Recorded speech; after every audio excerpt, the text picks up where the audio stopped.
Hello Amigos, welcome to the part 4 of Vizag series. ఇంకా వైజాగ్ సిరీస్లో the best hill view point అంటే అది Kailasagiri hill view point మాత్రమే. ఇంకా ఫ్రెండ్స్ అందరం కలిసి కైలాసగిరి హిల్ వ్యూ పాయింట్ చూద్దాం స్టార్ట్ అయిపోయాం. ఇంకా వెళ్ళగానే జిప్ లైన్ ఏదో రిపేర్ అంటే ఇంకా వాళ్ళు రిపేర్ చేస్తే 2-3 డేస్ టైం పడుతుంది అన్నారు. ఇంకా అలాగా వచ్చాం కదా, మిస్ చేసుకోవడం ఎందుకని చెప్పేసి ఇంకా మెట్లు ఎక్కుతూ పైకి వెళ్ళిపోయాం. ఇంకా పైకి వెళ్ళడం అలా కాదు, ఎంతసేపు అని మెట్లు ఎక్కుతాం అని గణేష్ గారు ల్యాండ్ స్లైడ్ చేద్దాం అని చెప్పేసి ఏదో మట్టి కొండది ఎక్కిస్తాడు. అదే ఎలా ఉందని కింద నుంచి వస్తే పడిపోయినట్టు ఉన్నాం. ఇంక ఇప్పుడైనా రోడ్ మీద వెళ్తాం అంటే రోడ్ మీద ఏంటి నడుస్తూ ట్రాక్ మీద నాడు తిన్నంగా ఫాస్ట్గా వెళ్ళిపోతాం అన్నాడు. ఈ ట్రాక్ మీద నడడం కానీ ట్రైన్ వచ్చి గుద్దేస్తామో అనిపిస్తుంది. ఇంకేదోలా ఫాస్ట్గా మెల్లగా రోడ్డు ఎక్కేసాం. ఇంకా రోడ్డు ఎక్కగానే ఫైనల్గా హిల్ వ్యూ పాయింట్ చేరుకున్నాం.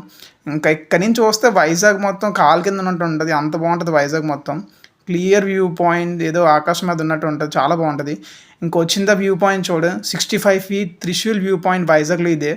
చాలా బాగుంటుంది వ్యూ పాయింట్. ఇక్కడ నుంచి కిందకి స్టార్ట్ అయిపోయి ఇంకా అప్పటికే ఫుల్ వర్షం పడిపోతుంది, థండర్ స్టార్మ్స్ అవి వస్తున్నాయి. ఇంకా the best view point from hill station చూడండి, అందరూ ఒకసారి చూసేయండి అలాగా.